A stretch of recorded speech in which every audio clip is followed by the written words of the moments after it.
Magandang araw po sa inyong lahat.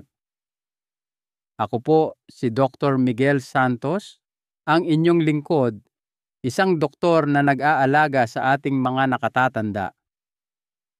Sa aking maraming taon ng karanasan, layunin kong ibahagi sa inyo ang mga kaalaman na makakatulong upang maging mas malusog at mas masigla ang inyong pagtanda. Maaaring ikagulat ninyong malaman na ang pagkain ng maling uri ng mga gulay araw-araw ay maaaring seryosong makapinsala sa inyong immune system, magpabilis ng pagtanda ng inyong utak at maging hadlang sa inyong pagkilos, lalo na sa lakas at katatagan ng inyong mga binti. Maraming mga pananaliksik na kinasasangkutan ng libu-libong mga nakatatanda na isinagawa sa loob ng maraming taon at inilathala sa Journal of Gerontology ang sumusuporta sa babalang ito. Maraming sikat na gulay ang maaaring mukhang hindi nakakapinsala sa unang tingin, ngunit ang ilan ay maaaring magdulot ng tahimik na pamamaga, makasira sa maliliit na daluyan ng dugo sa inyong mga binti, gawing mas mahirap ang paglalakad at makabuluhang magpataas ng inyong panganib sa pagkahulog na siyang pangunahing sanhi ng mga nakamamatay na pinsala sa mga matatanda na higit sa 75. Ngunit huwag po kayong mag-alala. Ang artikulong ito ay magbibigay sa inyo ng malinaw at komprehensibong payo kung aling tatlong gulay ang dapat ninyong kainin araw-araw upang mapanatiling matalas ang inyong isipan, malakas ang inyong pagkilos, at ligtas ang inyong kalusugan, pati na rin kung aling tatlong gulay ang dapat ninyong iwasan sa lahat ng oras. Makinig po kayong mabuti hanggang sa dulo dahil ibubunyag ko ang isang nakakagulat na katotohanan tungkol sa isang gulay na mukhang masustansya ngunit maaaring dahan-dahang pinapatay ang inyong mga binti nang hindi ninyo namamalayan. Upang matiyak na hindi ninyo mapapalampas ang isa pang personalisadong payo sa kalusugan, ipinapayo kong pindutin ang bell at mag-subscribe kung hindi pa ninyo nagagawa. Mag-type ng 1 sa mga komento kung gusto ninyo ang video na ito. Kung hindi, ilagay ang 0 upang sabihin sa akin kung paano ko mapapabuti ang aking material para sa inyo. Section 1, tatlong gulay na dapat kainin ng mga senior na higit sa 60 pa. 1. Broccoli. Natural na panangga laban sa pagtanda. Ang broccoli, ang natural na panangga laban sa pagtanda. Sa gitna ng napakaraming gulay na nakikita natin sa ating mga hapagkainan at palengke, ang broccoli ay isang tahimik, ngunit mabisang kaalyado sa landas tungo sa maayos na pagtanda. Para sa mga nakatatanda na higit sa asmintimingko, ito ay higit pa sa isang gulay. Ito ay isang uri ng buhay na baluti na masinsinang nilikha ng kalikasan upang pangalagaan ang pinakamahalagang sistema ng katawan sa panahon kung kailan nagsisimulang humina ang katatagan. Ang broccoli na mayaman sa makapangyarihang phytochemical na sulforaphane ay nagpoprotekta laban sa talamak na pamamaga, isa sa mga tahimik na sanhi ng pagtanda. Bukod sa nagdudulot ng sakit, ang talamak na pamamaga ay dahan-dahang nagpapahina sa mga kalamnan, kasukasuan, daluyan ng dugo, at maging sa pag-iisip, lahat ng mahahalagang bahagi para mapanatili ang kalayaan at kalidad ng buhay. Bawat kagat ng broccoli ay isang kalkuladong pamumuhunan sa mahabang buhay sa pamamagitan ng pag-activate ng mahahalagang landas na naglilinis sa katawan ng mga nakalalasong sangkap at nagpapalakas ng mga depensa nito. Bukod sa pagbabawas ng pamamaga, ang broccoli ay isang mahusay na mapagkukunan ng bitamina K, calcium at iba't ibang antioxidant, mga sustansyang mahalaga para sa pagpapanatili ng kalusugan ng puso at buto sa mga nakatatanda. Humihina ang mga buto pagkatapos ng edad na 75 at kahit ang maliliit na bali ay maaaring magdulot ng pangmatagalang problema sa pagkilos. Ang natatanging komposisyon ng nutrisyon ng broccoli ay nagpoprotekta sa mga ugat laban sa calcification na madalas kasama ng pagtanda habang pinapalakas din ang kalansay.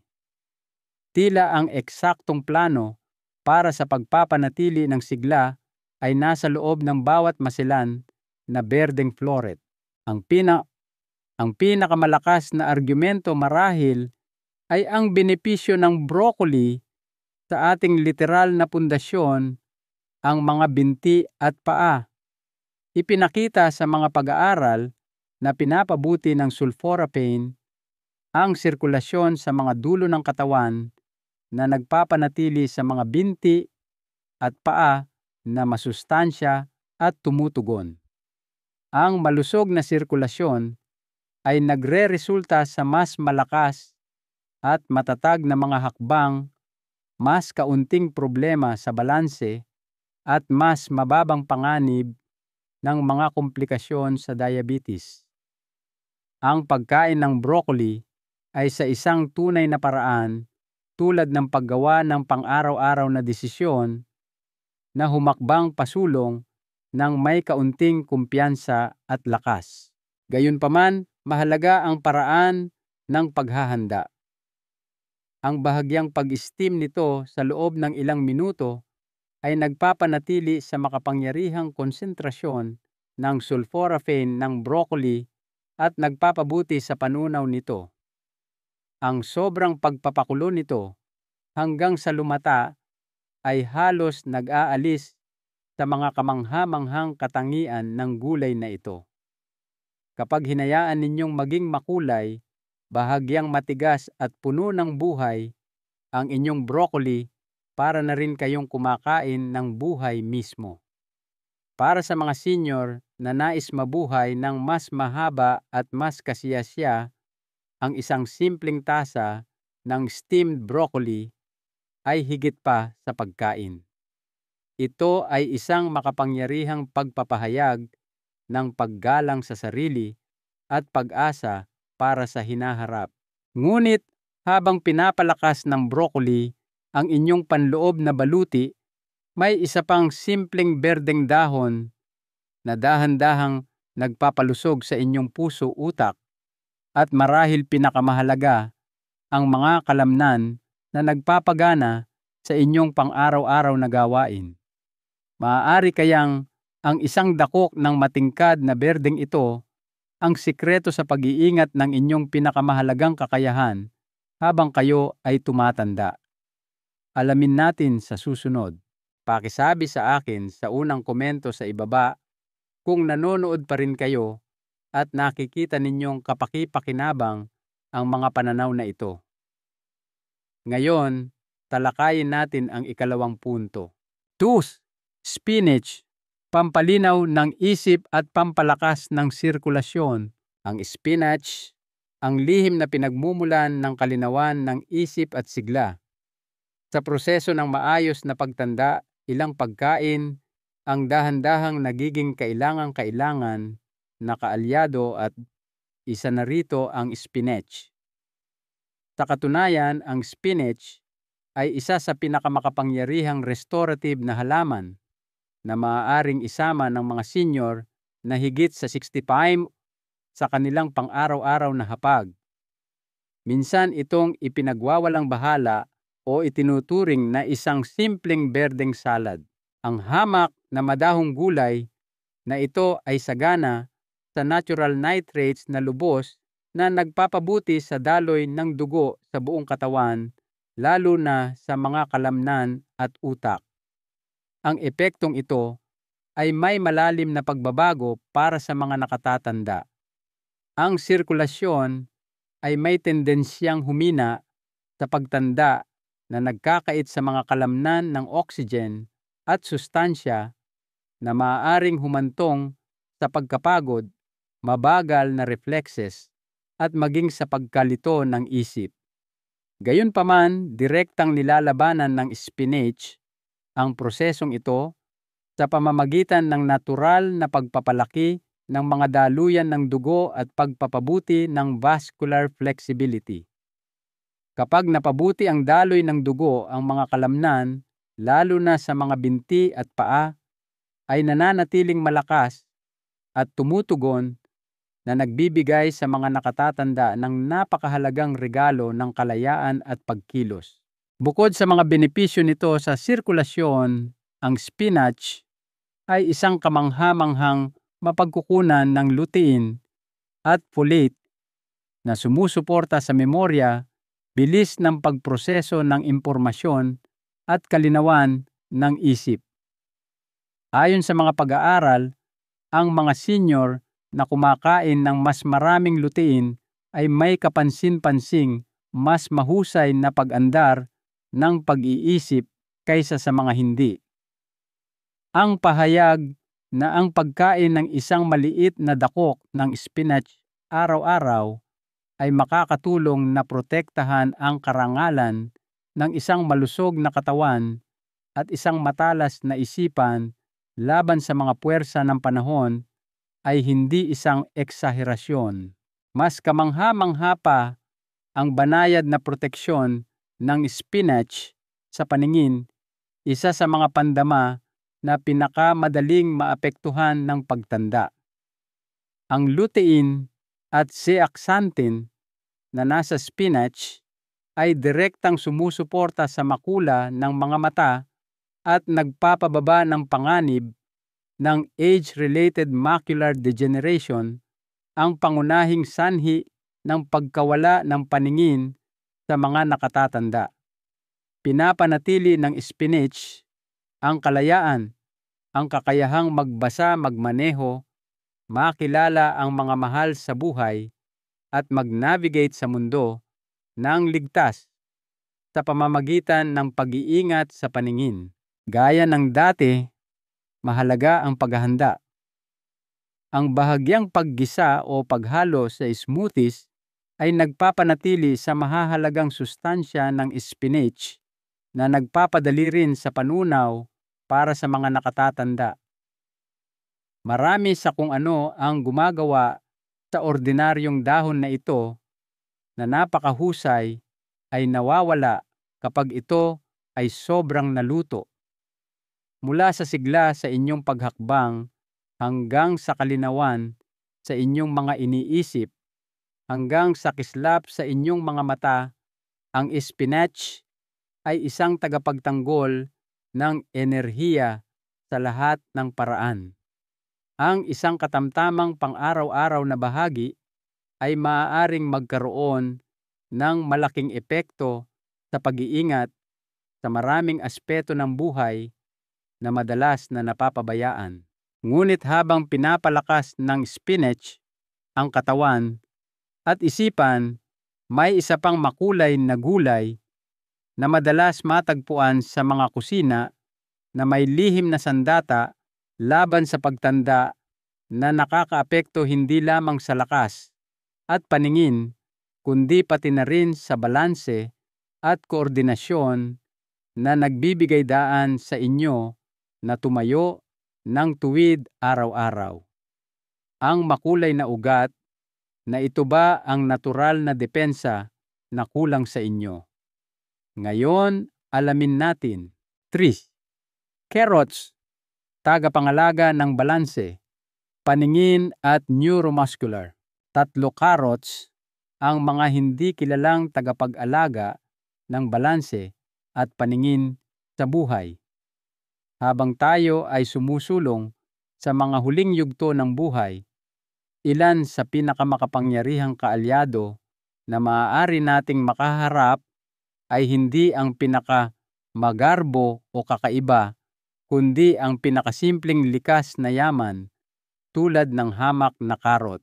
Ang carrots ay higit pa sa isang masarap at kasiyasyang lutong para sa kaluluwa ng nakatatanda na nais mabuhay ng mahaba malaya at konektado. Ang carrots ay sagana sa beta-carotene, isang pasimula sa bitamina A na mahalaga para sa pagpapanatili ng magandang paningin. Ito ay mahalaga para sa mga nakatatanda dahil ang kalayaan ay madalas na banayad na tinutukoy ng paningin. Maaari ninyong pahalagahan ang higit pa sa mga pinong linya ng mukha ng isang mahal sa buhay o ang mga kulay ng paglubog ng araw kapag mayroon kayong magandang paningin. Pinoprotektahan nito laban sa mga mapanganib na pagkahulog, nagpapahintulot sa ligtas na pagmamaneho at nagpapanatili ng karangalan ng matapang na paglalakbay sa mundo. Ayon sa mga pag-aaral, ang regular na pag-inom ng beta-carotene ay nakakatulong na maantala ang pagsisimula ng age-related macular degeneration na siyang pangunahing sanhi ng pagkawala ng paningin sa mga taong higit sa 65. Bawat matingkad na orange na ugat ay nagtataglay ng pangako ng isang mas mahusay at mas ligtas na hinaharap. Gayunpaman, higit pa sa mga mata ang pinoprotektahan ng carrots, sila rin ay gumaganap bilang mga tagapagtanggol ng neuromuscular coordination at balanse. Ang mga antioxidant sa carrots ay sumusuporta sa integridad ng mga daluyan ng dugo at neurons, dalawang kung minsan ay hindi napapansing aspeto ng sigla ng senior na nagpapanatili sa mga mensahe mula sa utak patungo sa mga paa na maaasahan at mabilis. Banayad na sinusuportahan ng carrots ang isang malusog na sensory system at malakas na mga binti na mga kinakailangan para sa pagkuha ng malakas at matatag na mga hakbang.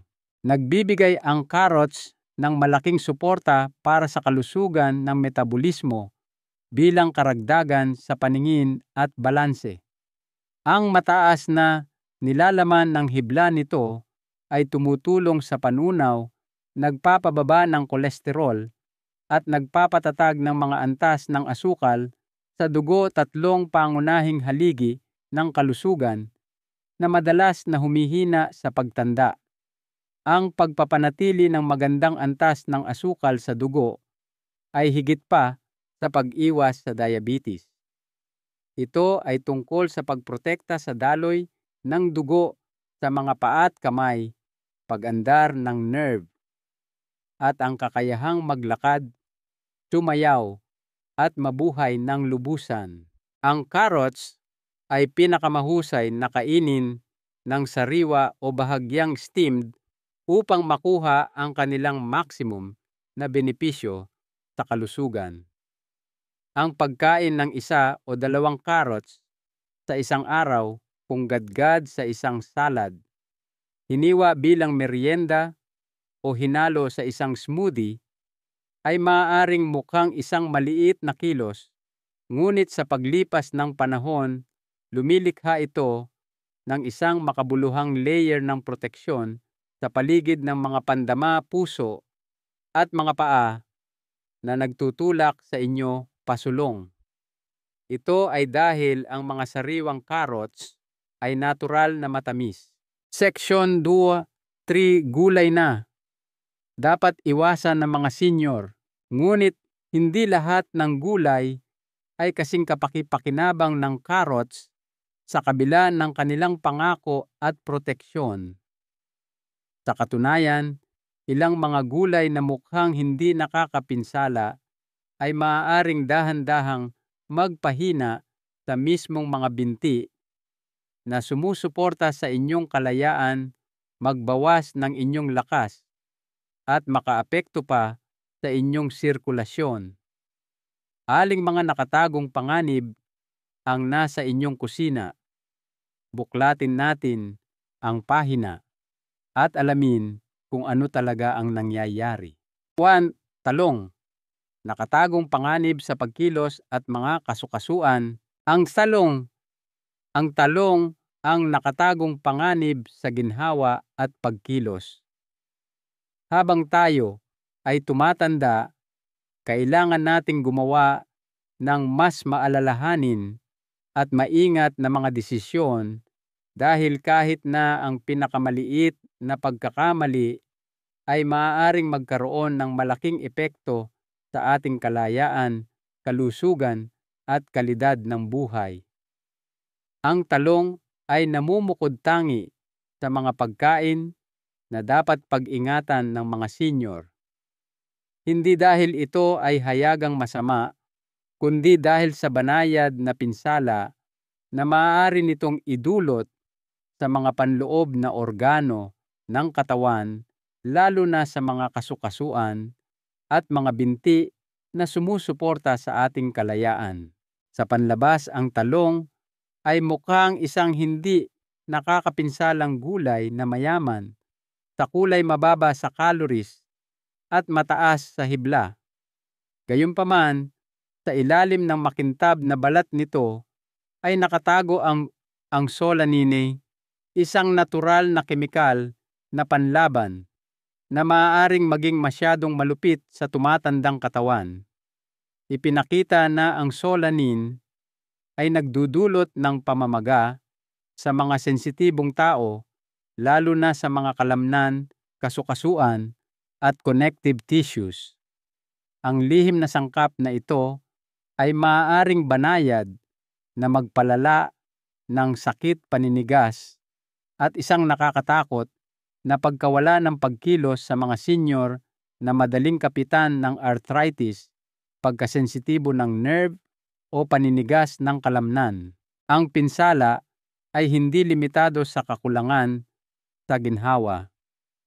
Ang mababang antas at patuloy na pamamaga ng binti ay maaaring magpahina ng mga kalamnan, magbawas ng daloy ng dugo at makaapekto sa maselang neuromuscular coordination na kailangan para sa ligtas at matatag na paglalakad. Ang hindi napapansing kahinaan ay naiipon sa paglipas ng panahon. Ang mga hakbang ay nagiging malabo nang walang malinaw na paunawa ang simpleng kasiyahan ng paglalakad sa labao, pagtawid sa isang silid ng may kumpiyansa ay maaaring magsimulang maglaho. Ang pagkawala ng balanse, pagkahulog o pagkakaroon ng talamak na sakit sa kasukasuan ay maaaring magkaroon ng malaking emosyonal na epekto bukod pa sa pisikal. Kapag ang katawan ay hindi na gumagalaw ng madali, ang mga pakiramdam ng kawalan ng magawa at kalungkutan ay madalas na nagsisimulang pumasok. Sa ganitong diwa, ang tila hindi nakakapinsalang talong ay maaaring banayad na humantong sa isang mas malalim na pagbaba ng kagalingan. Ang mga paraan ng paghahanda ay hindi gaanong mahalaga. Kahit na inihurno-inihaw o ginisa, ang solanine ng talong ay nananatiling isang panganib, lalo na kung madalas kainin. Mayroong mas ligtas at mas malusog na mga pagpipilian sa gulay para sa mga senior na nagsusumikap na mapanatili ang kanilang kalayaan, katatagan at pagkilos.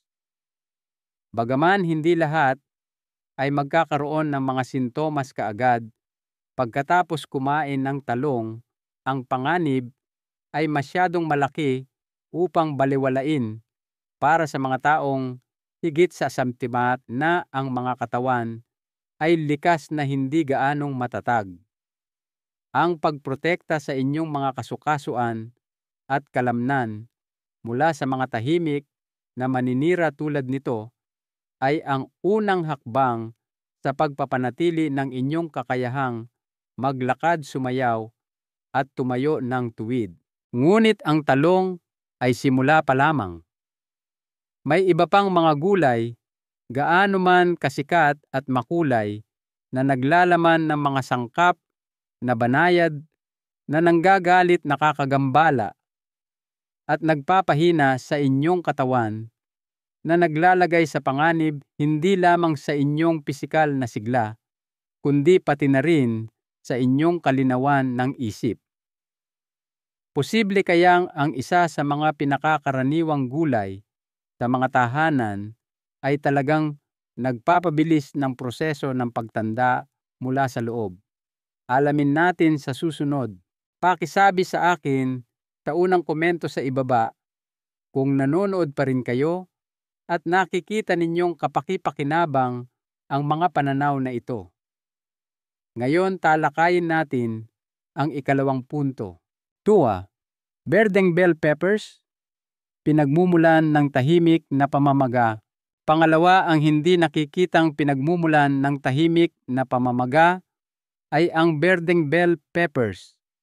Bawat pagkain ay may tahimik na potensyal na makatulong o makasama sa mga ginintuang taon ng buhay, madalas sa mga paraan na unti-unti lamang napapansin ng katawan. Ang berdeng bell peppers na makulay pamilyar at madalas na pinupuri para sa kanilang malutong at sariwang lasa ay kabilang sa mga nakalilinlang na pagkain para sa mga senyor. Gayunpaman, sa ilalim ng kanilang masayang panlabas ay isang mas komplikadong kwento na nangangailangan ng pagsasaalang-alang mula sa lahat na nakatuon sa pagpapanatili ng kanilang kalusugan at sigla. Bilang miyembro ng pamilyang nightshade, ang berdeng bell peppers ay natural na mayaman sa lectins na mga komplikadong protina na maaaring kumapit sa lining ng bituka at makagambala sa pagsipsip ng mga sustansya. Ito ay nagiging isang tahimik na alalahanin para sa mga nakatatanda na ang mga sistema ng immune at panunaw ay maaaring mas mahina na. Ang lectins ay maaaring magdulot ng isang mababang antas na talamak na pamamaga na madalas na hindi napapansin sa simula, ngunit dahan-dahang sumisira sa pag-andar ng daluyan ng dugo, katatagan ng neuron at kalusugan ng kasukasuan. Lahat ng ito ay mahalaga para sa pagpapanatili ng lakas, pagkilos at balanse. Ang paninigas sa mga bukong-bukong pangingilig sa mga daliri ng paa at isang pakiramdam ng kawalan ng katatagan kapag naglalakad na hindi naroroon dati ay ilan sa mga unang bahagyang sintomas ng nakatagong pamamaga na ito na nararanasan ng maraming senyor. Kapag unti-unting lumalala ang pamamaga, maaari nitong bawasan ang supply ng dugo sa mga binti at paa na nakakapinsala sa pakiramdam, nagpapahina ng mga kalamnan, at nagpapataas ng panganib ng pagkahulog, isa sa mga pinakamalaking banta sa mga higit sa 60 May. Ang kabalintunan ay masakit. Para sa maraming nakatatanda, ang isang gulay na madalas na pinipili sa ngalan ng kalusugan ay maaaring nagpapasiklab sa mismong apoy ng paghina na kanilang pinagsisikapang apulahin. Mas masahol pa kumpara sa kanilang pula-orange o dilaw na mga hinog na katulad ang berdeng peppers ay may mas kaunting puro na antioxidants. Nangangahulugan ito na nawawala sa inyo ang parehong mga benepisyo sa pag-iwas at sa halip ay nabibigatan kayo ng kanilang potensyal na nagpapa-inflame. Ang pagluluto ng berdeng bell peppers ay maaaring bahagyang bawasan ang konsentrasyon ng lectin, ngunit pinakamainam para sa mga nakatatanda na mayroon ng mga problema sa cardiovascular arthritis o pagkasensitibo sa panunaw na limitahan o iwasan ang mga ito ng tuluyan. Maraming ibang gulay ang maaaring ipalit sa kanila na hindi nagdudulot ng halatang pinsala dahil mas ligtas ang mga ito, mas mataas sa antioxidants, at mas banayad sa mga tumatandang sistema. Ang pagpapasya kung ano ang hindi kakainin ay kasing lakas ng pagpapasya kung ano ang kakainin. Ang paggawa ng maliliit at matalinong mga pagpipilian sa bawat pagkain ay ang unang hakbang sa pag-iingat sa inyong lakas pagkilos at maging sa inyong kalusugan ng isip. Gayunpaman, may iba pang mga nakatagong salarin bukod sa berdeng peppers. May isa pang gulay, karaniwan simple at minamahal sa buong bansa, na maaaring gumagawa ng mas malaking pinsala sa inyong puso, mga binti, at kalayaan sa pagkilos. Ang gulay ba na pinagkakatiwalaan ninyo ay nagpapahina sa inyo mula sa loob? Ang katotohanan ay mas nakakagulat kaysa sa inaakala ninyo. 3. Puting patatas, pagkaing pampaginhawa na nagpapahina sa katatagan. Ang puting patatas ay isang pagkaing pampaginhawa na banayad na sumisira sa katatagan at lakas. Kakaunti ang mga pagkain na mas nakaugat sa ating kultura kaysa sa puting patatas. Kapag ang patatas ay nilalagyan ng gatas at mantikilya sa mga salo-salo ng pamilya, ginagawang malutong na golden fries o inihurno sa tabi ng isang masaganang pagkain, nagdudulot ito ng pakiramdam ng pagiging pamilyar at tradisyon.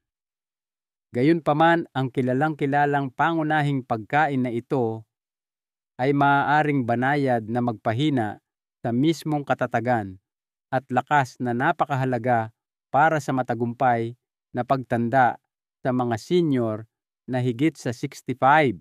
Mayroong isang mapanganib na katotohanan sa ilalim ng kanilang komportableng pagiging pamilyar. Dahil sa kanilang mataas na simpleng nilalaman ng carbohydrate, ang puting patatas ay mabilis na nagpapataas ng mga antas ng asukal sa dugo pagkatapos ng pagkonsumo. Kahit na ang paunang epekto ay maaaring mukhang hindi nakakapinsala o kahit na kasiyasya, ang mga pangmatagalang epekto ay malayo doon. Ang madalas na pagtaas ng asukal sa dugo ay nagiging sanhi ng pamamaga ng katawan na naglalagay ng stress sa mga marupok na daluyan ng dugo na nagsusuplay sa utak, mga binti at paa.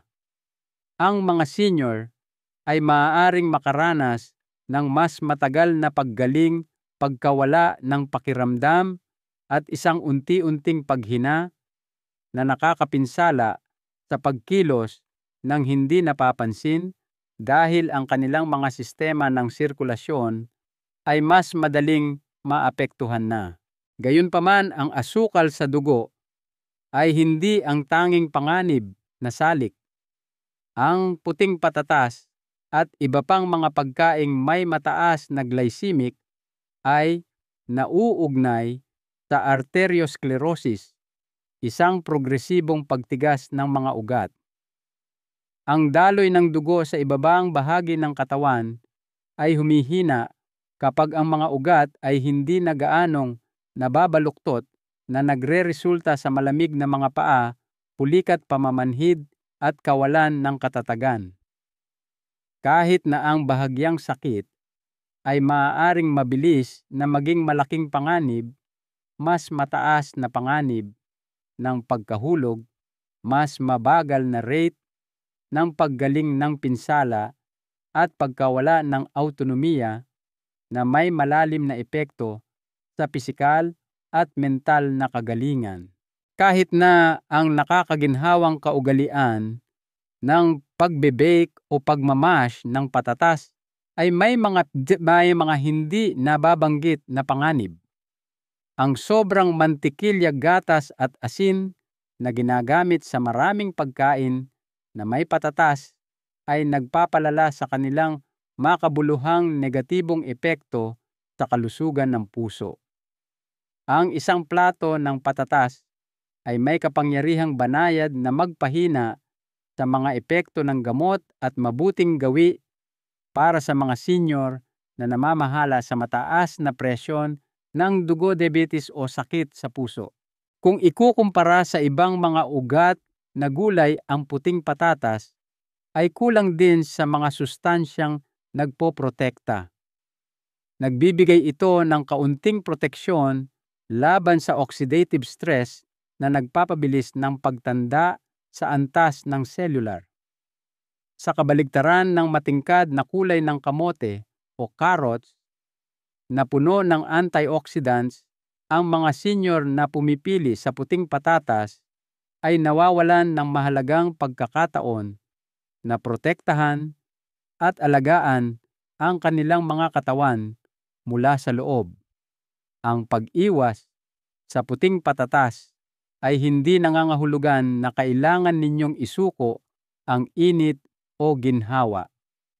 Ito ay nangangahulugan ng paggawa ng mga desisyon na gumagalang sa pangangailangan ng katawan para sa pare-parehong enerhiya, matatag na sirkulasyon at malakas na mga kalamnan, ang mga katangiang nagpapanatili ng kalayaan at kaligayahan habang tayo ay tumatanda. Ang mahalagang aral: paano pinapanatili ng maliit na pang-araw-araw na pagpili ang lakas habang tayo ay pumapasok sa mga huling yugto ng buhay. Nagiging malinaw na ang tunay na lakas ay nagmumula sa maliliit na desisyon na ginagawa natin araw-araw. Madalas nang hindi man lang natin namamalayan kung gaano ito kahalaga. Ang pagprotekta sa mga binti na nagdadala sa atin sa puso na nagpapanatili sa ating pagpapatuloy at sa isip na naglalarawan sa atin ay nangangahulugan ng pagpili ng tamang mga gulay at pag-iwas sa mga nakatagong panganib sa mga pagkaing nakasanayan na natin. Ang mga ito ay hindi na lamang mga isyu sa pagkain. Sila ay makabuluhang gawa ng paggalang sa ating sarili, paggunita sa mga taon na ating pinaghirapan at sa buhay na ipinagkaloob sa atin. Isang bagay ang malinaw mula sa aking sariling karanasan at sa iba pang mga kwento na aking narinig: ang malusog na pagtanda ay hindi tungkol sa paghahanap ng mga himala. Ito ay tungkol sa kamalayan, pagiging pare-pareho at kahandaang bigyan ang katawan ng mapayapa at tapat na pangangalaga. Ang ibinibigay ng matalinong pang-araw-araw na sustansya ay hindi mapapalitan ng doktor, gamot o imbensyon.